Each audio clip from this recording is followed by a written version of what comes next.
Welcome to Elysium Theatre Company's Durham Shakespeare Festival podcast 2023, recorded with Durham University to mark the 400th anniversary of the publication of the First Folio. We present interviews with some of the leading Shakespearean actors and scholars in the UK. I'm Jake Murray, Artistic Director of Elysium Theatre Company, and with me is much-loved actor, musician and performer Derek Griffiths. Derek, thank you for joining us and thank you for doing this. You're a hugely distinguished performer on screen and on stage in all sorts of different genres. Musical theatre, straight theatre, classical theatre, children's television, everything. Tell us a little bit about your career, 5 decades of work in the arts, and a little bit about what Shakespeare you've done over that time. Well, my first recollection of Shakespeare was literally, I had no idea of anything about Shakespeare. I was approached by an English literature teacher when I was 16, just before I left, and he asked me to join his company that we're going to the Edinburgh Festival. And he said, I want you to play the Prince of Aragon and double up playing the Clerk of the Court. Well, I was in a total state of shock, not knowing anything about Shakespeare and knowing how supposedly difficult it was. Anyway, we got there and rehearsals was a joy, and so was the production. It was a superb company. When I think that they were all amateur semi-pros, the quality was good. And so the competition stakes were high. And that's what I loved about it. So that lifted me up and elevated me to do some better work. After the Merchant of Venice, he then took us on a trip to on an educational exchange to Hamburg, an amazing theatre called the Auditorium Maximum. And there I played Aducheek in Twelfth Night, which was a real clowning event for me. He gave me lots of freedom with extemporization and playing the idiot. And I also remember seeing Feste on stage and thinking, that's an interesting part. I wonder what I could do with that. Anyway, so that was the end of that. And I didn't see Shakespeare again, really, until I got to the Royal Exchange.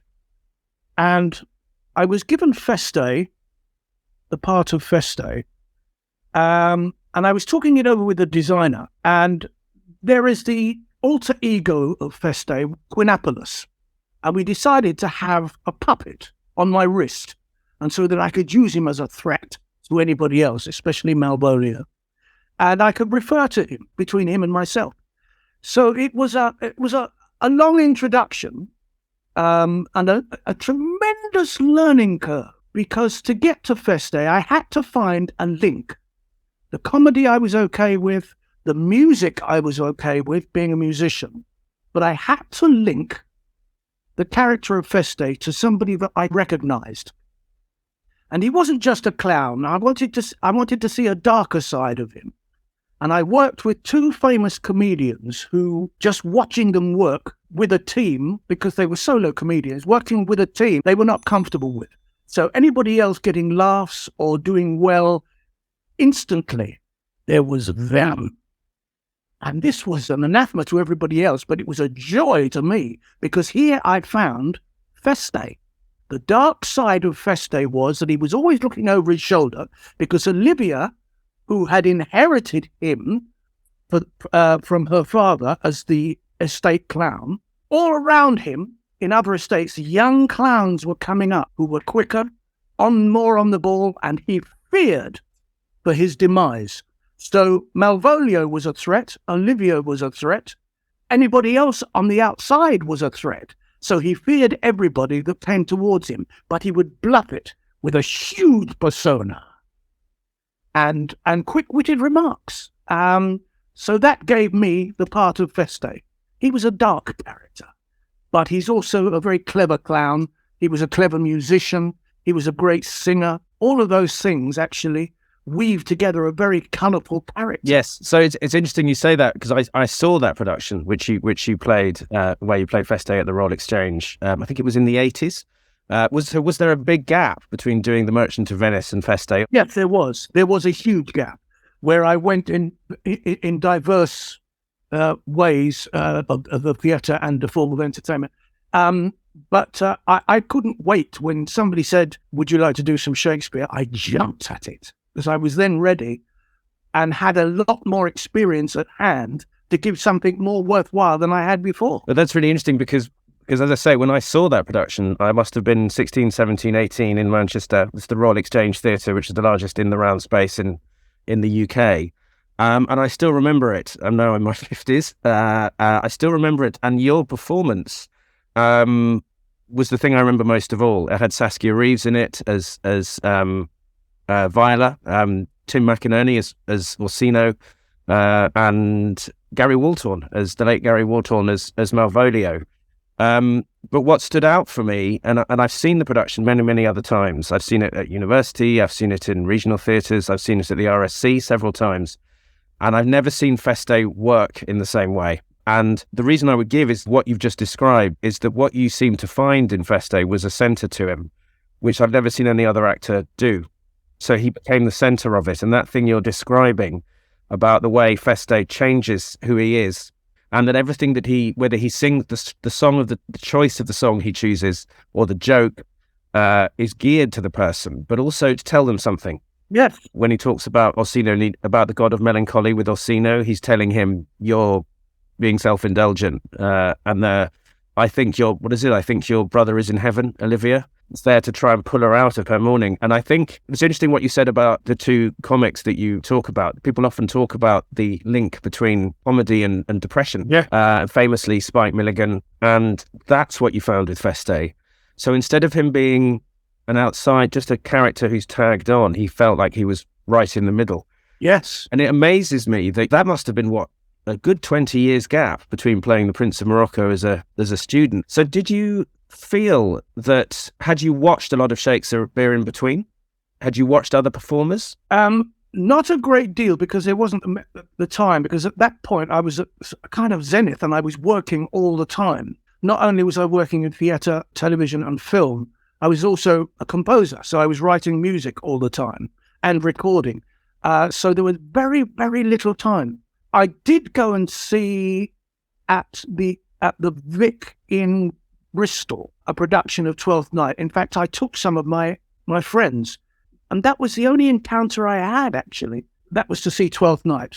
So, but I wasn't performing, so I was just, in the audience. So no, I didn't touch it at all. I mean, to me, again, it was one of the great Shakespearean performances I've ever seen, and I know that you went on to play it then at the RSC. Do you feel that the fact that you didn't have any Shakespearean training or experience of Shakespeare helped you come to it freshly? Or did you feel that you lacked tools? I lacked everything. I was literally I was on broken glass. But that's exciting. That's the challenge. I love a challenge, so long as it's within my ability to take on. And nothing more exciting than Shakespeare. I mean, for me, the challenge was, it was for the audience, it was a window to yesteryear. It was a window as to what they wore, how they spoke. And I read recently one of Shakespeare's poems, Venus and Adonis, and it's all about wooing and loving. And nothing has changed in 700 years. The relationship between man and woman has not changed. He gives us that.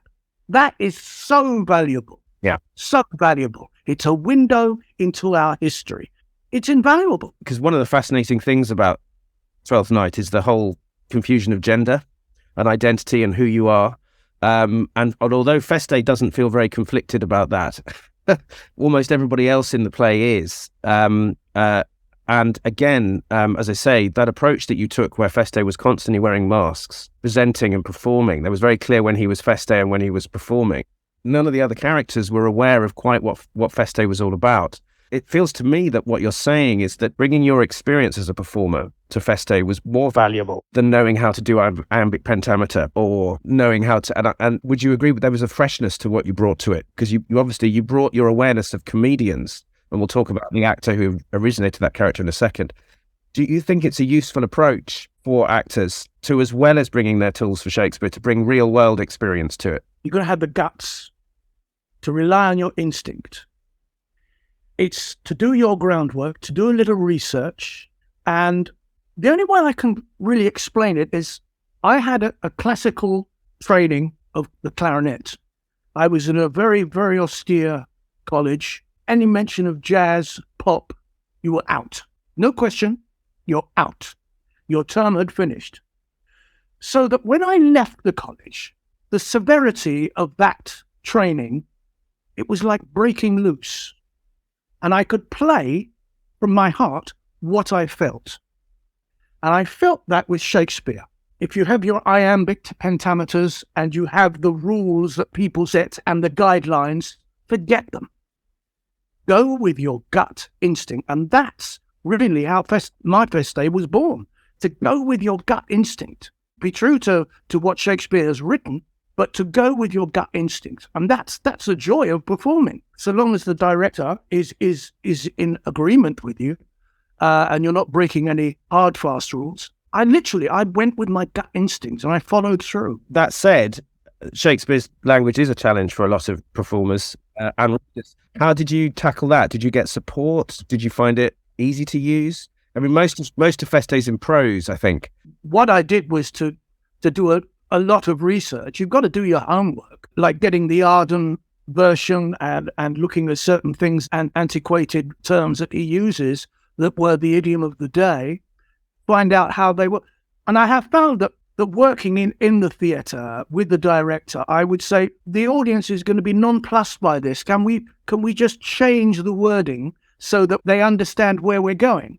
And that was agreed. And so I remember a taxi driver pulling me over in Stratford and saying that he was dragged to the theatre to see Twelfth Night. And it was his first, believe me, he said, this was my first visit to a theatre. He had never been before.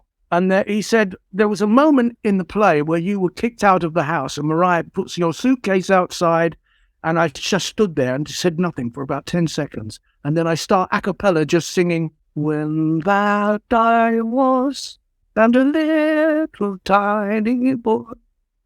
And he's half crying. And slowly finishes the song and walks off into the sunset. And he said, I've never been to a theatre before, but that bit at the end you did made me cry. That's the best applause you could ever get. Somebody who had never been to the theatre before, knew nothing about Shakespeare, sat and watched an entertainment and said, that had an emotive effect on me. I've never forgotten that. Never forgotten. I was stunned. He drove away. I was stunned. Yeah. Well, I mean, it's such an interesting thing that you bring up there, because obviously we know that when Shakespeare wrote his plays, the bulk of his audience were unlettered, ordinary people who stood for hours in the mud in all weathers watching these plays. And they shared that theatre with nobility, merchants, aristocrats, ambassadors, and even the monarch. And we forget that the underlings, as they were called, or the groundlings, I think it was, were the bulk of his audience. So somehow, I remember being involved with the Southwark Literature Festival and a Shakespearean professor, Stanley Wells. I had to share a sort of question and answer session with him. And he said something very powerful, which I've never forgotten, which he said that I have huge admiration for the Elizabethan audience, because a lot of them couldn't read and they couldn't write and they didn't know who, classical gods and heroes were. And yet they stood for hours. Sometimes, Hamlet is 4, 5, 6 hours if you do it uncut. And they watched these plays that we argue about now. And they went home in the same way that we go home from watching, The Matrix or a James Bond movie. That was their popular entertainment. And yet there's still a perception, I think, now that Shakespeare is not for ordinary people. Shakespeare is for educated elites, the posh, the wealthy. What's your feeling about that? Because you came from a very different background from that. I was brought up in a council flat in the West End. And interesting that you talk about that, because when I was in an amateur group doing plays every 6 or 7 weeks, it was like rep.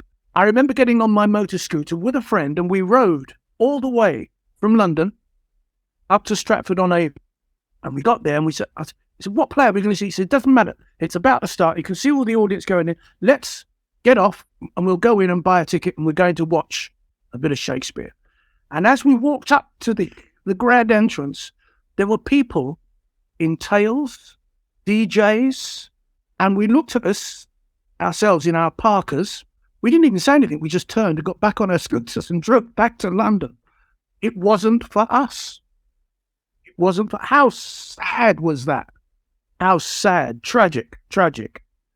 But not long after that, I was in the business, and an advertising agency asked me to do a voiceover for the English National Opera. And I went down and talked it over with a guy, and he said, listen, I've got this idea to stop this elitism. What is it? And he said, there's a theatre. We're looking up, and we see the dress circle. And two people come in and sit down, and they're in tails, woman's in a tiara. And then two guys come in with leather motorcycle jackets on and chains, shaved head, and sit next to them. And they nod to each other and carry on. And my voiceover line was, English National Opera. You know it makes sense. But this was the beginning of stopping this elitist behaviour. It was, theatre should be open to all. And I fell under that. I remember that with great bitterness, not going into that theatre that night. Well, that's the interesting thing. It's one of the things we're finding with these podcasts is just getting a kind of snapshot of how theatre in the country's changed. Because obviously after the Second World War, you had this explosion of theatre, the whole social transformation. People from working class backgrounds became great Shakespearean actors. You think of people like Richard Burton, Tom Courtenay, Albert Finney, Billy Whitelaw, and now there's much less theatre going on and much less access to Shakespeare, which is one of the reasons why we're doing these. If you had a message for our listeners as to why Shakespeare's important, why we should still keep him alive and keep his works alive, what would it be? Oh, well, first of all, it's the beauty of the writing.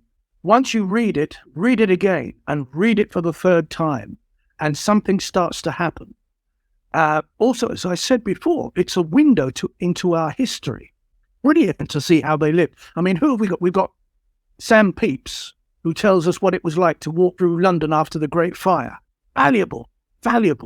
And so all those vistas and looking through windows, I think that's what's important about Shakespeare. And also the joy of playing it. It is so rich. It is so rich. I said, don't leave him behind. It's important that we keep him alive. Yeah. Going back to Feste for a moment, there's another question about you as a performer. Obviously, Shakespeare worked with a company of actors, so he was always writing for actors that he knew, and he peppers the plays with references to them. So with all his early comedies, there's always reference to a short, dark-haired woman and a tall, blonde one. And those are the characteristics of the two boys who played characters like Beatrice and Hero, etc., etc. You probably know that there were two key comic actors for him, Will Kemp and Robert Arnhem. Kemp tended to play what I would call the kind of buffoon characters, Bottom and Lancelot Gobbo, and he was a genius, Falstaff probably. And then he died halfway through Shakespeare's career, and he was replaced by Robert Arnhem, who played Feste and characters like that. And I think the Fool and Autolycus, much more trickstery characters, much more kind of intellectual characters. And I think there's something very interesting about what you were saying, going back earlier to what you were saying about you modelling it on a comic performers that you knew. Do you feel that as also a comedic performer yourself, who's had all that experience, that stepping into the shoes of Arnhem, who was also a musician and all those that could sing and felt natural to you? Yes, because as I've said before, it's a huge challenge. It's like being thrown off the tightrope with a safety net. It's joyous. If you're terrified, then there's something wrong. Although, mind you, saying that fear spurs us on, isn't it? It's a great dynamo. It's an elevation platform. No, I would accept it with open arms. I mean, I would still find it a challenge because I would want to try and find something more than I'd given previously. Did you find that when you played it again at the RSC? Oh, God, yes. In fact, when I was first asked to go and chat with the director, it was very strange because I auditioned him. Because I said, look, how do you see this guy? Do you see him as as just a clown who switches it on? You know, because that's not Feste. I said, this is a man with baggage, and we should see that. And I remember one woman at the Royal Exchange when you had those talk-ins after the performance with the director, and she got up and she said, I've never seen Feste played so dark. Why did we have to suffer that? Well, there you go. I was standing outside the door. I didn't go in, but I was listening to that. Oh, God. And I didn't stay to hear the answer. But then Shakespeareanites aren't used to seeing Feste played that way. No. And in fact, Feste, in many ways, is the cruelest of the characters. What he does to Malvolio. But that gives lever to the situation much too far, which is why he's asked to leave the house. Yes, and that's also why even Toby Belch gets upset by it and leaves. Yes. And he has that line about, so the whirligig of time brings in its revenges. The bitterness he feels about Malvolio, who's the kind of antithesis of Feste. Malvolio about morality and right and wrong and clarity, and Feste is all about ambiguity. Well, he hates that narcissism. He loathed it. And Malvolio is a great lever to bring out the darkness of Feste. And where he plays, Sir Topas, help me, Sir Topas, I am mad. He suddenly sees this character of Malvolio break, dives into the cracks, and of course goes too far. He smells fear for the first time, Feste, and goes far too far. And that's joy to play. But I also remember your performance also being very funny. And I think that's the thing, because it always feels to me that when you really get into Shakespeare, you can see him getting excited by the actors that he worked with. To me, it's always made sense that Shakespeare wrote Twelfth Night and then eventually thought, let's go one step further and you're going to play the fool. And he creates the fool in Lear, who does the same thing of educating people around. Do you know what I mean? It's almost like performs these roles to try and shock people laugh people out of themselves. I think that's a great entertainment with Shakespeare, is watching how he gets excited by actors and plays all the way to the end. Shakespearean comedy is notoriously hard to pull off. Yes. Is there any advice you can give to actors and directors tackling some of those knotty plays? I mean, they're wonderful plays, but they're so subtle and ambiguous. And how do you make people laugh and all those kind of things? Any nuggets? Oh, yes, that's a difficult one, because that is found on the rehearsal floor. If your attitude and and the setup is right, then the comedy will follow. It's all there in the dialogue. It's all there for you to play, the dialogue. There's one speech that Feste does when he meets Orsino in the street. Orsino recognizes him. Belong you not to the Lady Olivia, friends? He said, yes. Can I read you that bit? And it's a lovely piece. And he says, how are you, says Orsino. He says, truly, sir, the clown says, the better for my foes and the worse for my friends. Duke says, just the contrary, the better for thy friends. No, sir, says Feste, the worse. The Duke, how can that be? Marry, sir, they praise me and make an ass of me. Now my foes tell me plainly I am an ass. So that by my foes, sir, I profit in the knowledge of myself, and by my friends I am abused. So the conclusions to be as kisses. If your 4 negatives make your 2 affirmatives, why then the worse for my friends and the better for my foes. And that's all that double dealing that he does to try and confuse. And he confuses the hell out of him. So Orsino just says, we'll have a tip, and he gives him some money.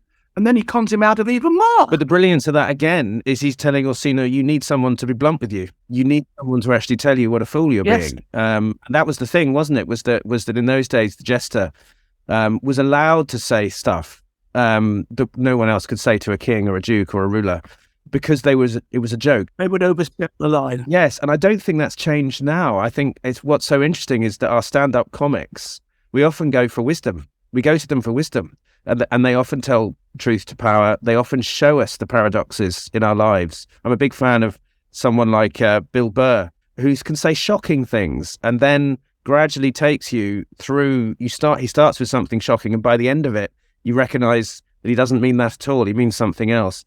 And I think that's, again, something that we forget about Shakespearean comedy, is the fact that something's comic or funny doesn't mean it's not serious. And I think it's an interesting one, isn't it? That you go to Russia or Poland or somewhere like that, and clowns can be tragic as well as funny. Over here, we tend to think that if you're funny, you're not serious, but that isn't true. And I think that's part of the swirl of Shakespeare. Well, that's why I had that darkness, that kind of Feste, because then the audience see the signal. They see the signal, he's going back. He's going back to where he was before. And then it's to step out of one genre into another. And the audience come with you. They follow the signals. And that's tremendously important. Yes. You also mentioned music and physical humour, and that's a big element of Shakespearean comedy, isn't it? Physical humour. Yes, very much so. Difficult to explain that, because that again comes on the rehearsal floor and working with the other artist in front of you. But it is invaluable. In the early plays, there's a lot of slapstick. I mean, like with the Comedy of Errors, there's a lot of punching and slapping at each other. And I think in Two Gentlemen of Verona, the famous Lance scene with his dog, where there's a whole speech with his dog, which brought the house down apparently when it was first performed, and everybody absolutely adored this idea that he came on and talked to his dog, which he didn't do again in any of that was Will Kemp again. Never did that again. It was like, well, I've done a dog, I'm not doing a dog again. But those kind of visual jokes, when I did Winter's Tale when I was still a student at university, I had a very clever actor, comic actor, student who didn't go on to be an actor, playing Autolycus, which again was another Arnim. And he brought huge amounts of physical comedy out. And there's always a side of you as a director which does a quick intake of breath and goes, this is disrespectful, we can't do this. And then, of course, no, that's the whole point. And I think the freedom to do that is very much part of Shakespearean comedy. So, Derek, this has been an absolutely fantastic conversation and very inspirational, really helpful in terms of how you might approach comedy, and also the fact that Shakespeare is for everybody. Is there any last words you'd like to offer about Shakespeare and the importance of the festival and all those kind of things as we finish? Yes, and that is, don't fear it. Go and enjoy it. And give it truth, and give it love, but don't fear it. It's there for you and us to enjoy. Thank you very much. That was beautiful. Thank you, Derek. Wonderful. My pleasure. That was Derek Griffiths sharing with us his experience of playing Feste in Twelfth Night. To find out more about the Durham Shakespeare Festival 2023, go to www.elysiumtc.co.uk.